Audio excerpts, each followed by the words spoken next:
हमारे सभी युवा स्टूडेंट बड़ी ध्यान से सुनेंगे। एक शायर ने कहा है कि रात भी, नींद भी, कहानी भी। रात भी, नींद भी, कहानी भी, वाह क्या चीज़ है जवानी भी। लेकिन आपके लिए नहीं, आपके लिए क्या है कि रात भी, नींद भी, तन्हाई भी, वाह क्या चीज़ है पढ़ाई भी, वाह क्या चीज़ है पढ़ाई भी। नमस्कार, जय हिंद। मास्टर बाबा हिंदी क्लासेज में सभी विद्यार्थियों का स्वागत है। हिंदी के बड़े ही महत्वपूर्ण प्रश्न जो विभिन्न प्रतियोगी परीक्षाओं में पूछे जाते हैं, आज हम उनको बड़ी सरलता से सीखेंगे, चर्चा करेंगे। आइए बिना विलंब किए हुए चलते हैं प्रश्नों की ओर। आइए देखते हैं आज की क्लास। विभिन्न प्रतियोगी परीक्षाओं में जो अक्सर प्रश्न आते हैं उनको आज सीखेंगे, विशेषकर आरओ और एआरओ जो समीक्षा अधिकारी की परीक्षा होनी है उससे संबंधित। उसमें आपसे अनेक शब्दों के लिए एक शब्द, इससे संबंधित प्रश्न आते हैं, या यूँ कह लीजिए कि वाक्यांश के लिए एक शब्द। आइए देखते हैं आज का पहला प्रश्न। पहला प्रश्न है पूरब और उत्तर, ये लिखा हुआ है, पूरब और उत्तर के बीच की दिशा को क्या कहते हैं?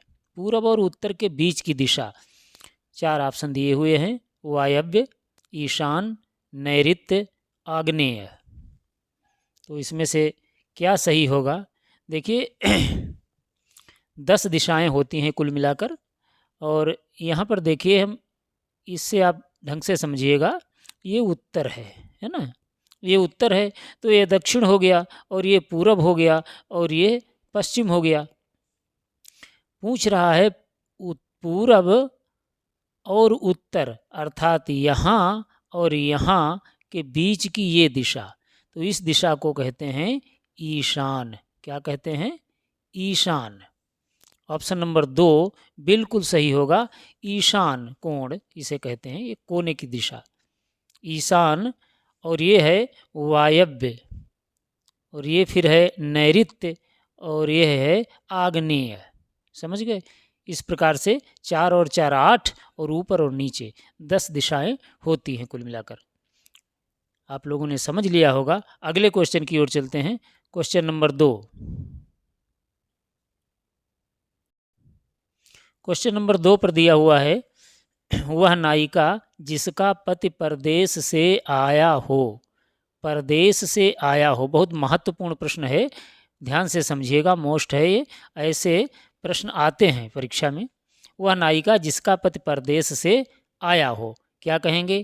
आगमिष्यत पतिका, प्रोषित पतिका, आगत पतिका, इनमें से कोई नहीं। तो बिल्कुल सही इसका उत्तर होगा आगत पतिका। क्या होगा? ऑप्शन नंबर 3 बिल्कुल सही है, आगत पतिका। आगमिष्यत पतिका उसे कहते हैं जिसका पति परदेश से आने वाला है। आने वाला, आया नहीं, आने वाला है ये। और जो आया है उसे कहते हैं आगत पतिका, जो आ चुका है। ऑप्शन नंबर 3 बिल्कुल सही होगा। अगले क्वेश्चन की ओर चल रहे हैं। Question number 3। जिसका जन्म न हो, जिसका जन्म न हो के लिए एक शब्द क्या है? अजर, अमर, अजन्मा, अनादि। क्या होगा? जिसका जन्म न हो। देखिए, अजर कहते हैं जो बूढ़ा न हो। अजर किसे कहते हैं? जो बूढ़ा न हो, है ना, उसे कहते हैं अजर। बूढ़ा न हो, ये हो गया अजर का मतलब। अमर कहते हैं जिसकी मृत्यु न हो, है ना, जिसकी मृत्यु न हो, वो है अमर। और अनादि कहते हैं जिसका आदि न हो, जिसकी आदि न हो, है ना, शुरुआत कब हुई ये ज्ञात न हो, वो होता है अनादि। और यहाँ पर ऑप्शन नंबर 3 लिखा है अजन्मा। बिल्कुल सही हमारा यही जवाब होगा। अजन्मा कहते हैं जिसका जन्म न हो, जिसका जन्म न हुआ हो, अजन्मा। अगले क्वेश्चन की ओर चल रहे हैं। Question number 4। क्वेश्चन नंबर 4 पर लिखा है बचपन और जवानी के बीच की अवस्था को क्या कहते हैं? बचपन और जवानी के बीच की अवस्था क्या कहेंगे? नवयुवा, वयःसंधि, वयस्क, नवोढ़ा। बहुत अच्छा प्रश्न है ये ऑप्शन नंबर 2 पर जो लिखा है वयः संधि। वयः संधि का मतलब है बचपन और जवानी के बीच की अवस्था। बचपन समाप्त हो रहा है, जवानी की शुरुआत है, उस अवस्था को कहते हैं वयः संधि। ध्यान से समझ लीजिएगा, महत्वपूर्ण प्रश्न है। अगले प्रश्न की ओर चल, यहाँ पर एक शब्द दिया हुआ है नवोढ़ा, इसको भी समझ लेना है। नवोढ़ा का मतलब होता है वह स्त्री जिसकी नई नई शादी हुई हो, है ना, नई शादी हुई हो, जिसकी नई बहू, उसे कहते हैं नवोढ़ा। समझ गए। अगले क्वेश्चन की ओर चलते हैं, क्वेश्चन नंबर 5। पृष्ठव्य। पृष्ठव्य का अर्थ है, पृष्ठव्य का क्या अर्थ है ये पूछा जा रहा है। 4 ऑप्शन दिए हुए हैं। पूछने योग्य, बीता हुआ समय, जिससे प्रश्न किया जाए, जिसने प्रश्न किया हो। समझ गए। 4 ऑप्शन है, सोचिए 2 सेकंड क्या होगा इसका जवाब सही। एसएससी 2001 में आया हुआ क्वेश्चन है ये, तो इसका बिल्कुल सही जवाब है पृष्ठव्य का मतलब है पूछने योग्य। क्या है? पूछने योग्य। ऑप्शन नंबर 1 बिल्कुल सही है। पृष्ठव्य का मतलब पूछने योग्य। अगले क्वेश्चन की ओर चल रहे हैं, क्वेश्चन नंबर 6। जिजीविषा। जिजीविषा का क्या अर्थ है?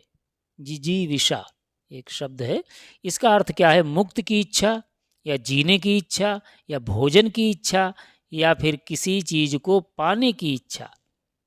क्या होगा जिजीविषा? देखिए, मुक्त की जो इच्छा है, मुक्ति पाने की इच्छा, उसे कहते हैं मुमुक्षा। ध्यान से समझिएगा, बहुत महत्वपूर्ण है ये। उसे कहते हैं मुमुक्षा। दोनों माँ में छोटा ऊ की मात्रा रहेगी। मुमुक्षा का मतलब मुक्ति पाने की इच्छा। जीने की इच्छा जो है उसे कहते हैं जिजीविषा। ऑप्शन नंबर 2 बिल्कुल सही होगा। जिजीविषा का मतलब जीने की इच्छा। फिर देखिए, तीसरा विकल्प है भोजन। भोजन करने की इच्छा या भोजन की इच्छा, इसे कहते हैं बुभुक्षा। ये सभी शब्द आते हैं, इसलिए मैं बता रहा हूँ बुभुक्षा। ध्यान से समझ लीजिएगा, बुभुक्षा का मतलब होता है भूख, या कह लीजिए भोजन की इच्छा। और जो भूखा होता है, जिसे भोजन की इच्छा होती है, उसे कहा जाता है बुभुक्षु। ये जोक्षा है अंत में, इसमें बड़ा आ की मात्रा नहीं लगेगी,क्षा के नीचे छोटा ऊ की मात्रा लग जाएगी, तो होगा बुभुक्षु। बुभुक्षु का मतलब है भोजन की इच्छा रखने वाला। फिर है 4 पर लिखा है किसी चीज को पाने की इच्छा। किसी चीज को पाने की इच्छा जो होती है उसे कहते हैं अभीप्सा। क्या कहते हैं? अभीप्सा।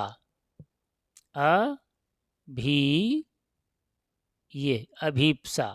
अभीप्सा का मतलब है किसी वस्तु को पाने की तीव्र इच्छा। उम्मीद है आप लोगों ने ढंग से समझ लिया होगा। अगले प्रश्न की ओर चलते हैं, प्रश्न नंबर 7। 7 पर लिखा हुआ है जिसे पार करना कठिन हो। जिसे पार करना कठिन हो उसे क्या कहा जाएगा? आगम, निगम, दुर्लभ, या दुर्गम। क्या होगा? बिल्कुल सही इसका उत्तर है दुर्गम। ऑप्शन नंबर 4 बिल्कुल सही होगा। जिसे पार करना कठिन हो उसे कहा जाता है दुर्गम। दुर्लभ का मतलब होता है जिसे प्राप्त करना कठिन हो।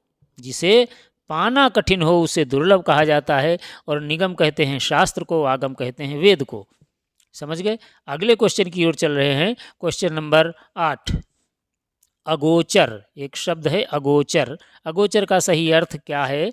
जिसका अनुभव हृदय को न हो, या फिर जिसका अनुभव इंद्रियों को न हो, या फिर जिसका अनुभव शरीर को न हो, या फिर जिसका अनुभव बुद्धि को न हो।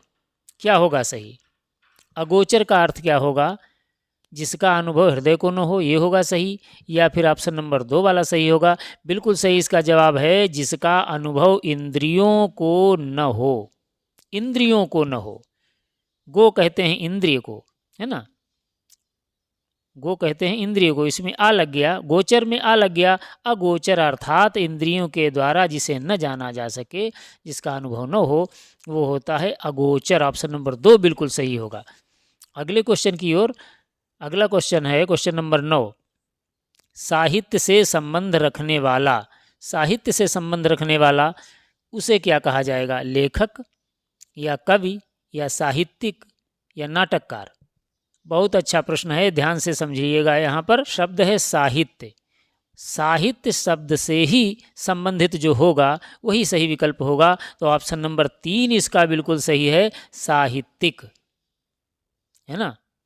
लेखक वो भी साहित्यकार होता है, कवि भी साहित्यकार होता है, नाटककार भी होता है, लेकिन यहाँ साहित्य शब्द से सीधा संबंध जिसका है वह शब्द है साहित्यिक। ऑप्शन नंबर 3 बिल्कुल सही होगा। अगले क्वेश्चन की ओर। Question number 10। दोपहर का समय के लिए सही विकल्प कौन सा होगा? पूर्वाह्न होगा या अपराह्न होगा या निशीथ होगा या मध्याह्न होगा? तो बिल्कुल सही इसका उत्तर है, दोपहर का समय जो होता है उसे कहा जाता है मध्याह्न। समझ लीजिए, मध्याह्न ऐसे भी लिखा जाता है, मध्या और हा के नीचे हलंत लगेगा, मध्याह्न ऐसे भी, और इसमें ऐसे भी लिखा जाता है ना, इसी में सम्मिलित करके। ये दोनों सही है वर्तनी के अनुसार। वर्तनी भी आपको समझनी है, वर्तनी से भी संबंधित प्रश्न आएंगे परीक्षा में, समीक्षा अधिकारी में। अब यहाँ पर थोड़ा समझ लीजिएगा, ये प्रहार से संबंधित बात की गई। 8 प्रहार होते हैं। कौन कौन से होते हैं? पूर्वाह्न। कौन कौन से होते हैं? पूर्वाह्न, ये पूर्वाह्न। फिर होता है मध्याह्न। क्या होता है? मध्याह्न। उसके बाद में है अपराह्न। अपराह्न, हा के नीचे हलंत लगेगा इसमें, अर्थात हा आधा है, अपराह्न। मध्याह्न का मतलब हो गया है दोपहर। अपराह्न। और उसके बाद में सायं। क्या होगा? सायं। फिर रात्रि में चले जाइएगा, प्रदोष। फिर निशीथ, आधी रात के समय को ये भी शब्द आता है निशीथ। ध्यान से समझ लीजिएगा, निशीथ। निशीथ का मतलब होता अर्धरात्रि का समय। फिर है त्रियामा। क्या है? त्रियामा, यहाँ पर लिख रहे हैं त्रियामा। और उसके बाद में है, त्रियामा के बाद में है उषा। उषा अर्थात सुबह का समय, उषा। और एक चीज़ समझ लीजिएगा, उषा कोई शब्द नहीं होता है। ये कोई शब्द नहीं होता, शब्द होता है उषा। समझ गए? तो यहाँ पर प्रश्नानुसार इसका दोपहर का समय वाला जो सही ऑप्शन है वो है मध्याह्न। ऑप्शन नंबर 4 बिल्कुल सही होगा। अगले क्वेश्चन की ओर चलते हैं। Question number 11। अंतेवासी, सबसे ज़्यादा, वेरी वेरी मोस्ट, सबसे ज़्यादा पूछा जाने वाला ये शब्द है। अंतेवासी किसे कहते हैं? अंत तक रहने वाला, या अन्य स्थान पर रहने वाला, या गुरु के समीप रहने वाला शिष्य, या अंत में गुरु के पास रहने वाला शिष्य? क्या होगा? अंतेवासी बहुत बार परीक्षाओं में आया हुआ शब्द है अंतेवासी। बिल्कुल सही इसका जवाब होगा ऑप्शन नंबर 3, गुरु के समीप रहने वाला शिष्य, उसे कहते हैं अंतेवासी। समझ गए? अगले क्वेश्चन की ओर। Question number 12। उत्पादक भूमि के लिए एक शब्द है। उत्पादक भूमि, उत्पादक भूमि के लिए कौन सा शब्द सही होगा? इसमें विकल्प खेती या दोमट भूमि या कृषिपूर्ण या उर्वरा। तो बिल्कुल सही इसका जवाब है उर्वरा। क्या है? उर्वरा। और इसका विलोम होता है अनुर्वर। इसका विलोम क्या होता है? अनुर्वर। विलोम भी पूछे जाएंगे, अनुर्वर, है ना, अनुर्वर। अगले क्वेश्चन की ओर। Question number 13। कान के नीचे लटकता हुआ कोमल भाग को क्या कहते हैं? कान के नीचे लटकता हुआ कोमल भाग, उसे क्या कहते हैं? कर्णफूल, आभूषण, कर्णपाली, कर्णाभरण? क्या कहेंगे? बिल्कुल इसका सही जवाब होगा कर्णपाली। क्या कहते हैं? कर्णपाली, अर्थात इस कान का जो निचला हिस्सा होता है, ये मुलायम मांस का हिस्सा, ये जो लटकता रहता है, इसे कहते हैं कर्णपाली। क्या कहते हैं? कर्णपाली। ऑप्शन नंबर 3 बिल्कुल सही होगा। ये आपका ARO 2017 में आया हुआ क्वेश्चन है। समझ गए? अगले क्वेश्चन की ओर, क्वेश्चन नंबर 14। जो पान करने योग्य नहीं है, ये प्रश्न दिया हुआ है। जो पान करने योग्य नहीं है, ये पूछा जा रहा है। नहीं वाले प्रश्न पर बहुत ध्यान देना है। क्या होगा? अपथ्य, अर्थात पीने योग्य नहीं है, उसे क्या कहेंगे? अपथ्य या अभक्ष्य या अपेय या पेय। प्रश्न नंबर 14, जो पीने योग्य नहीं है उसे कहते हैं अपेय।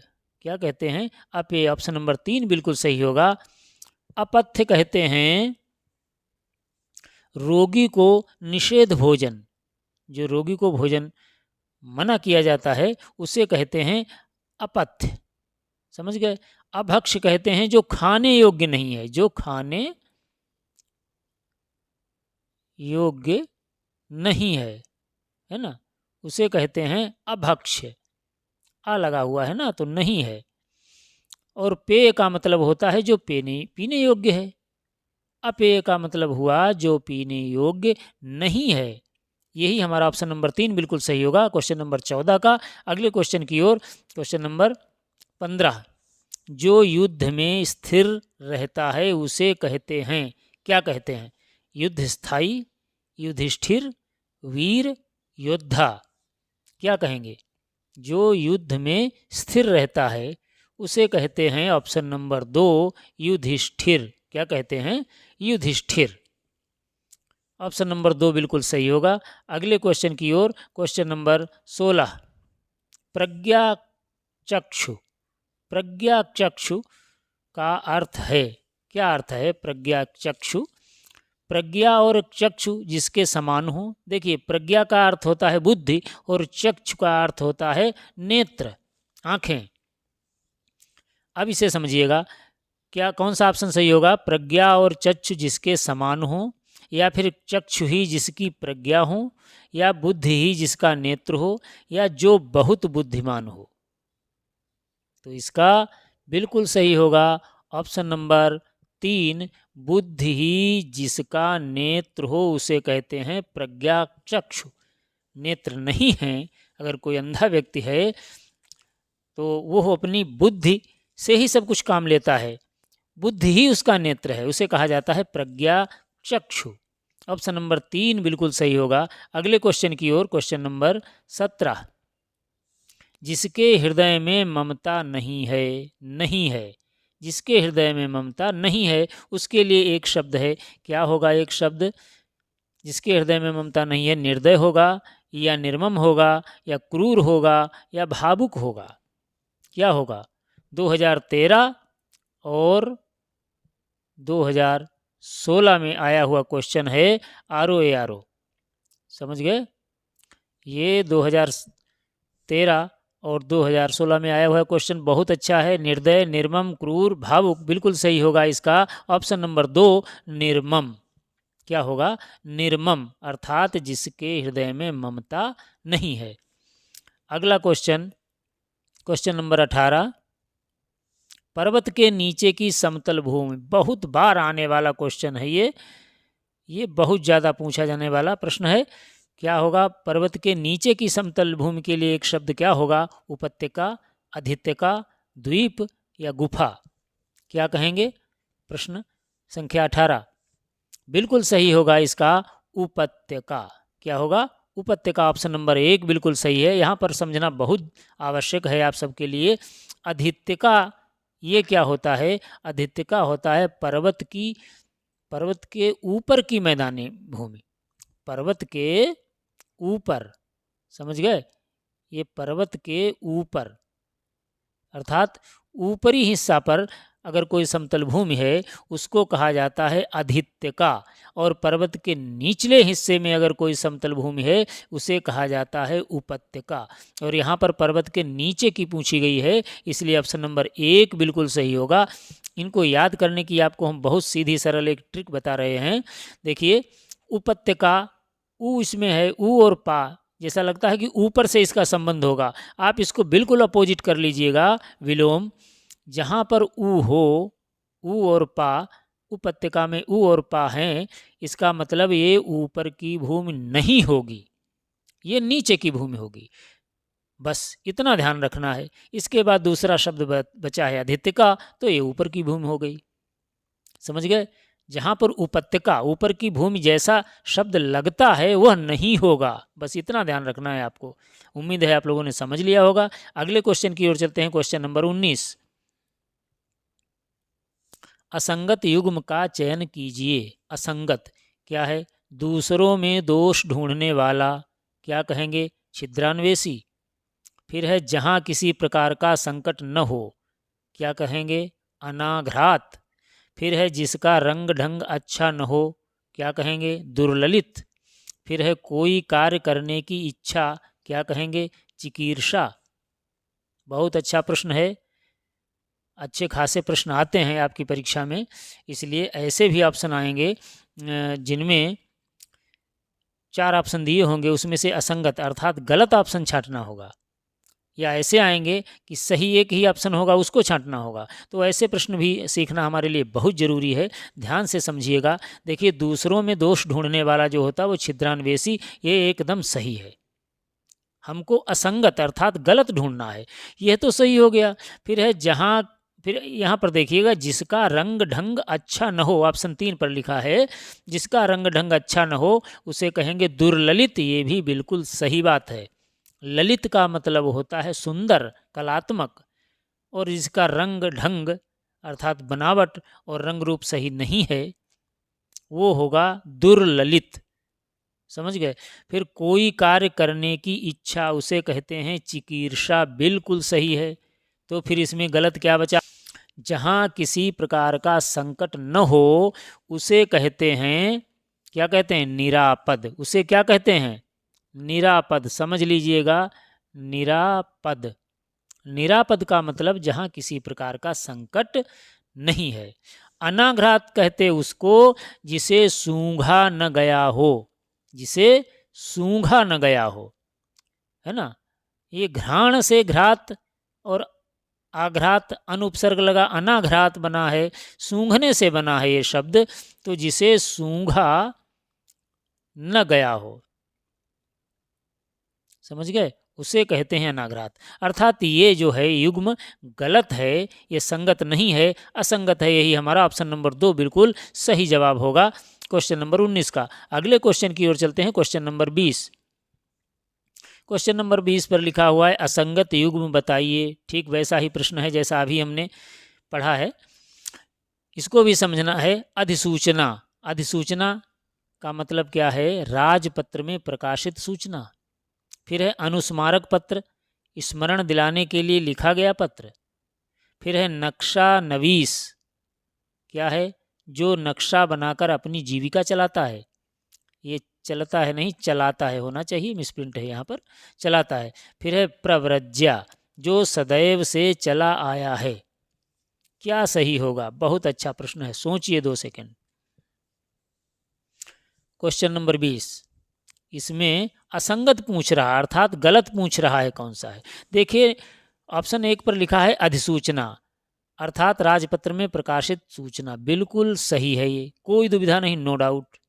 फिर है अनुस्मारक पत्र, स्मरण दिलाने के लिखा गया पत्र। बिल्कुल सही, कोई डाउट नहीं।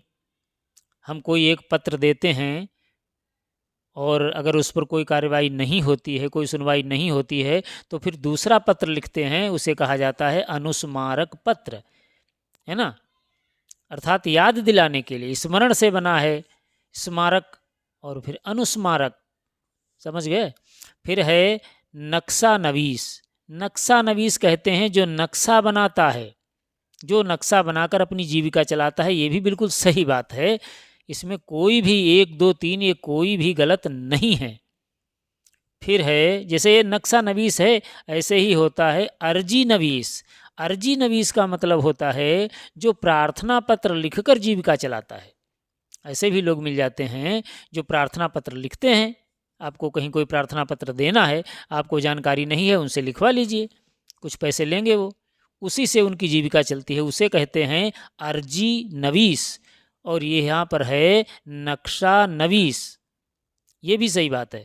फिर है चौथा ऑप्शन प्रव्रज्या, जो सदैव से चला आया है, बस यही सब गड़बड़ है, ये गलत है और यही इस प्रश्न का सही उत्तर होगा।